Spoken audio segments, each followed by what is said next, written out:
And then marine sediment, like I mentioned, was taking a core of some sediment in the marinas and then using ACE solvent extractor to extract out any organic compounds, specifically ergoral in this case for GCMS.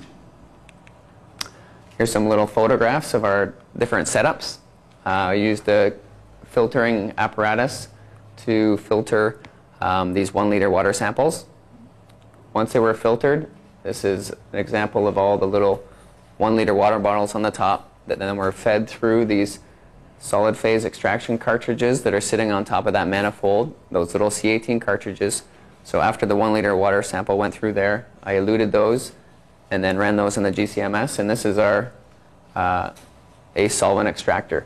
This little silver metal cylinder here is where the dried sediment would eventually go, and then this machine basically uses high temperature or high pressure that you set it to with different mixtures of solvents or whatever you choose to be right for your method, and then basically extracts it to this bottom vial that you can dry down and do some more cleanups if you want. And then the GCMS was used for our separation and then the quantitation and identification of ergorol. The GC, we just put in a regular column that's common for extracting or separating pesticides.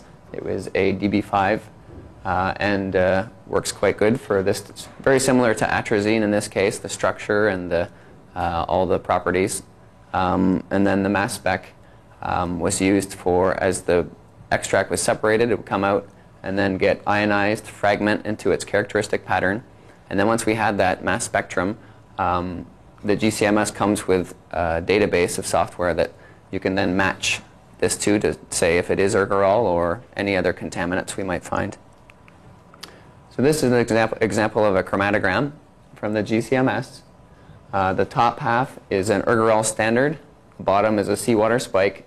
All these other little peaks in here are my internal standards and surrogate standards that I use to monitor my samples through the method and through the extractions. And on the bottom it's just showing an example of a seawater spike where my little ergorol peak was coming out. Again, an ergorol standard on the top. I've zoomed in a little bit, and this is an example of an alloy seawater sample. And then this is an example of the filter that I then put in that test tube and extracted to see that there was some in the water here and then some in the little filter. So I'm just giving some examples of some different chromatograms that we saw. And then, as I mentioned, from the chromatogram, after we did the separation on the GC side, then we looked at the mass spectrum showing some of the different ions that are characteristic of ergorol in this case, to specifically identify the analyte that we wanted, and then use that as our confirmation.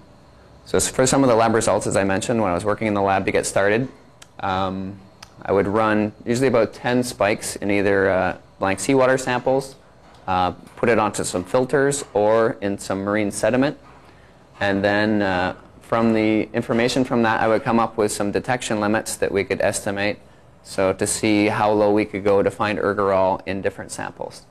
And this was estimated at 17 nanograms per liter for now in seawater.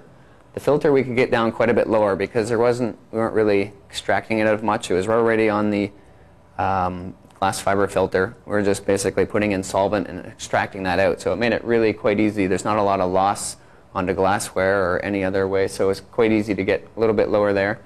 The marine sediment, sometimes depending on what the sediment was like. Some of the samples we would get, there was like quite a bit of sulfur in the background.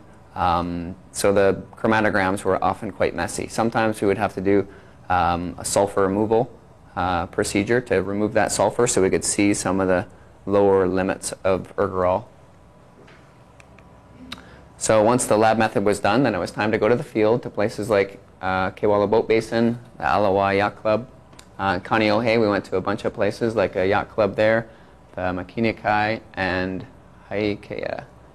And in places like Kewalo Boat Basin, I just put this up here to show that I would sample out of the spots in a place like this. I would sample at some of these spots along the corners of where the boats are all set up. And then the same here this is the Ala Wai Yacht Club.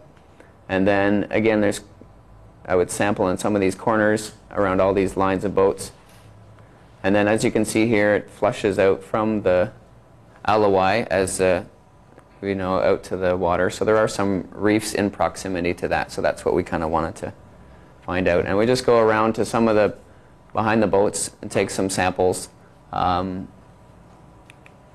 these different spots.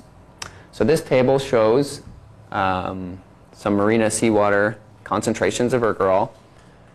The Alawai Yacht Club, we sampled it all these other times, but the one time that we were getting some hits was in this August date, around 58 nanograms per liter. Makina Kai had some really nice fancy boats in there. They were some bigger yachts and stuff, and I don't know for sure if that's why there was a little bit bigger of a hit there. Maybe some more of these fancy boats were using Urgarol. I obviously don't know, but that had the highest amount that I'd found in the marinas. Kewalo and Haikea didn't get any hits at that site within the marina. Suspended solids, as I mentioned, was from the glass fiber filter that I extracted.